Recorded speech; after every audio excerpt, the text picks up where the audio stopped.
Assalamualaikum warahmatullahi wabarakatuh.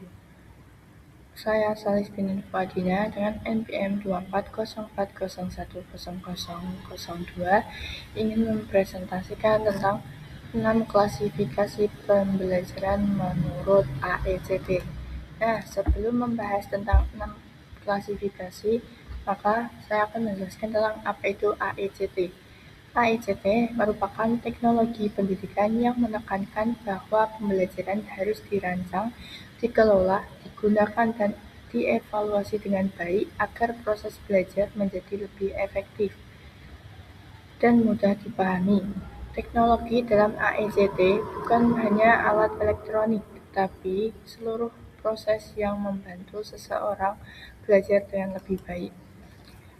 Nah, klasifikasi yang pertama yaitu pesan. Pesan adalah isi atau informasi yang ingin disampaikan kepada peserta didik dalam proses pembelajaran. Pesan menjadi inti dari kegiatan belajar karena tanpa adanya pesan, siswa tidak akan mendapatkan pengetahuan atau pemahaman baru.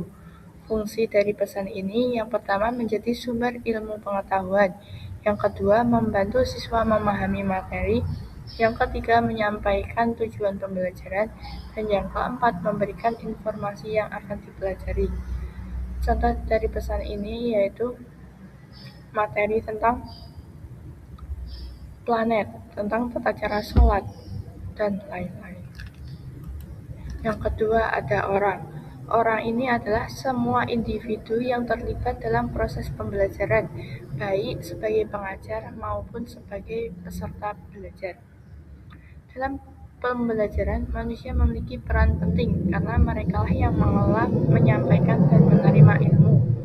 Fungsi orang dalam pembelajaran ini yang pertama ada menyampaikan materi, membimbing dan mengarahkan siswa, memberikan motivasi, dan menjadi sumber pengalaman belajar. Seperti guru yang menyampaikan materi tentang tata cara wudhu. Ada juga siswa yang berkelompok, melakukan kelompok, kerja sama kelompok. Yang ketiga, ada bahan. Bahan adalah segala sesuatu yang berisi peran atau materi pembelajaran yang digunakan untuk membantu proses belajar. Bahan biasanya sudah berisi informasi yang siap dipelajari siswa.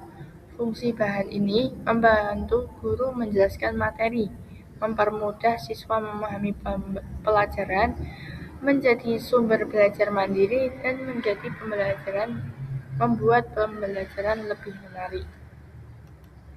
Yang keempat, ada alat. Alat adalah perangkat yang digunakan untuk menyampaikan atau menampilkan bahan pembelajaran. Alat ini membantu pesan atau materi dapat dilihat, didengar, atau dipahami dengan lebih jelas. Fungsi alat ini yang pertama sebagai membantu penyampaian materi, yang kedua membuat pembelajaran lebih menarik, yang ketiga mempermudah komunikasi antara guru dan siswa, yang keempat membantu siswa lebih fokus belajar. Contohnya, guru menampilkan video pembelajaran menggunakan proyektor dan speaker agar siswa lebih mudah memahami materi. Yang kelima, teknik. Teknik adalah cara, metode, atau strategi yang digunakan dalam proses belajar agar tujuan belajar dapat tercapai dengan baik. Teknik berkaitan dengan bagaimana guru mengajar dan bagaimana siswa belajar. Fungsi teknik ini yang pertama membuat pembelajaran lebih efektif, yang kedua menyesuaikan pembelajaran dengan kondisi siswa, yang ketiga membantu siswa aktif dalam belajar, yang keempat menghindari rasa bosan saat belajar. Karena siswa yang hanya menerima informasi seperti mendengarkan atau hanya menulis itu mungkin bisa membuat bosan siswa saat belajar. Maka dari itu, guru menggunakan metode diskusi kelompok agar siswa lebih aktif dalam bertukar pendapat. Yang selanjutnya ada lingkungan atau yang terakhir. Lingkungan adalah tempat, kondisi, atau suasana yang mendukung terjadinya proses pembelajaran. Lingkungan ini bisa dengan lingkungan yang nyaman, luas, serta bersih.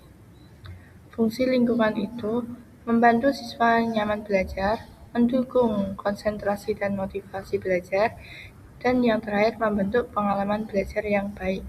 Contoh dari lingkungan ini seperti lingkungan kelas, lingkungan aula, atau tempat yang nyaman lainnya. Yang terakhir ada kesimpulan. Keenam klasifikasi pembelajaran menurut AECT ini menunjukkan bahwa pembelajaran adalah proses yang melibatkan banyak unsur yang saling berkaitan, bukan hanya guru dan siswa saja. Unsur-unsur itu meliputi pesan, orang, bahan, alat, teknik, dan lingkungan. Pembelajaran ini akan berjalan lebih baik jika isi materi disampaikan dengan jelas, didukung oleh guru dan siswa yang aktif, menggunakan bahan dan alat yang tepat, memakai teknik mengajar yang sesuai, serta berada dalam lingkungan belajar yang nyaman. Dengan begitu, proses belajar menjadi lebih efektif, mudah dipahami, dan menyenangkan. Klasifikasi AECT juga mengingatkan bahwa penggunaan teknologi atau media modern tidak otomatis membuat pembelajaran menjadi lebih baik.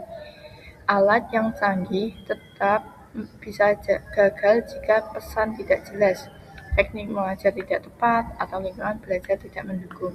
Karena itu, guru tidak cukup hanya menjadi penyampai materi, tetapi harus mampu memilih dan menggabungkan semua unsur pembelajaran secara seimbang sesuai kebutuhan peserta didik. Dengan demikian, 6 klasifikasi AECT ini menegaskan bahwa pembelajaran yang bermutu adalah pembelajaran yang terencana, konseptual, interaktif, dan berpusat pada kebutuhan belajar siswa.